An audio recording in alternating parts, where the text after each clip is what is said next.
వేదిక పైన ఆసీనులైన ప్రత్యేకించి సత్యసాయిబాబా గారి శత జయంతి ఉత్సవం సందర్భంగా ఇక్కడికి విచ్చేసిన మనందరి beloved Prime Minister, most respected Prime Minister in the world,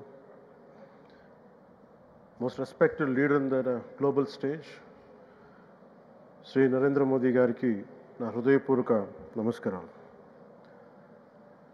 అలాగే తన అపారమైన అనుభవంతో రాష్ట్రాన్ని సమర్థవంతంగా నడిపిస్తున్న నాయకులు గౌరవ ముఖ్యమంత్రి శ్రీ చంద్రబాబు నాయుడు గారికి, భారతరత్న శ్రీ సచిన్ టెండూల్కర్ గారికి, శ్రీమతి ఐశ్వర్య రాయ్ బచ్చన్ గారికి, సోదరులు నారా లోకేష్ గారికి, వేదికపైన ఆసీనులైన ప్రతి ఒక్కరికి, మంత్రివర్గానికి, బాబా గారు మహాసమాధి అయిన తర్వాత దాన్ని సమర్థవంతంగా నడిపిస్తున్న శ్రీ రత్నాకర్ గారికి, ప్రతి ఒక్కరికి పేరు పేరున నా హృదయపూర్వక నమస్కారం. ప్రత్యేకించి ఇక్కడికి వచ్చేసిన సత్యజయంతి సందర్భంగా ఇక్కడికి వచ్చిన భక్తులందరికీ, సాయిబాబా భక్తులందరికీ మనస్ఫూర్తిగా మీ అందరికీ నా నమస్కారాలు తెలియజేస్తున్నాను. సత్యసాయిబాబా గారి గురించి, గొప్పతనాన్ని గురించి మన దేశస్తుల కంటే విదేశీయులు ఎక్కువ చెప్తారు ఆయన గురించి.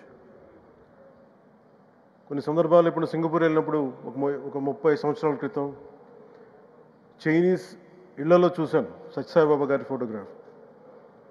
అలాగే ఒక హాలీవుడ్ యాక్టర్ స్టీవెన్ సిగాల్ అని చాలా సంవత్సరాల క్రితం, క్లోజ్ టు ఒక 20 సంవత్సరాల క్రితం అనుకుంటా, చిరంజీవి గారిని ప్రత్యేకించి అడిగి, మా అన్నయ్య చిరంజీవి గారిని ప్రత్యేకించి అడిగి నేను బాబా గారిని కలవాలి అని చెప్పి ఇక్కడ బెంగళూరులో ల్యాండ్ అయినా ఇక్కడ ఫ్లైట్కి ఆయనకు వచ్చి ఆశీర్వాదాలు తీసుకుని వెళ్తే నాకు చాలా ఆశ్చర్యం కలిగేది. ఒకరి గొప్పతనం, ఒకరి తేజస్సు ఎలా తెలుస్తుందంటే ఎలా వెళ్ళి దీని గురించి నేను అనుకుంటా ఉండేవాడిని. బాబా గారిది వెలిసింది భారతదేశంలో అత్యంత వెనుకబడ్డ జిల్లా అనంతపురం, రాయలసీమలోని అనంతపురం జిల్లా. ఆయన పుట్టుక కూడా అత్యంత వెనుకబడ్డ జిల్లా, నీటికి కూడా కొరత ఉండే జిల్లా, వలసలు వెళ్ళిపోయే జిల్లా. అలాంటి జిల్లాని ఎంచుకున్నారు ఆయన జన్మకు కూడా. అందుకని అలాంటి జన్మ తీసుకున్నాడంటే మహానుభావులే తీసుకోగలరు.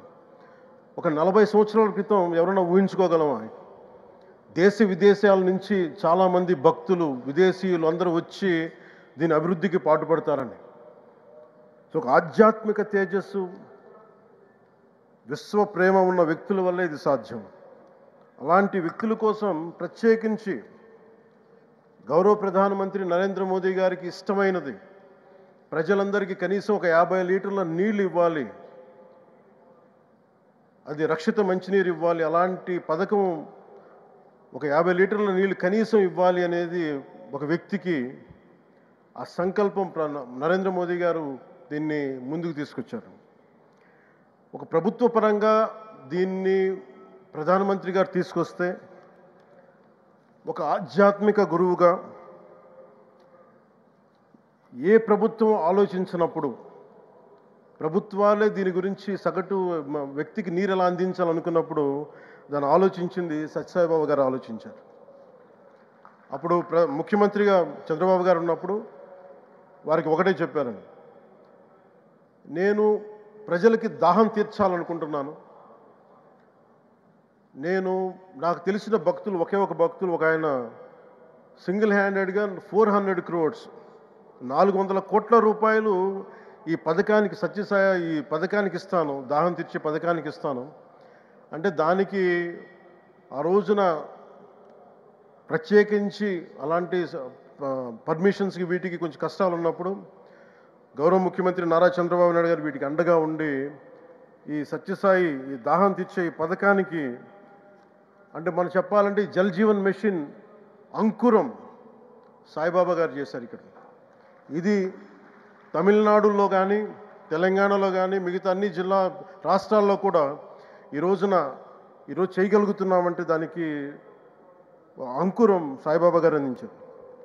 ఆయన సేవా తత్పరత ఆయనది. ఎవరెవరో ఎంతమంది ప్రభావితం చెందారో లెక్కలేదు.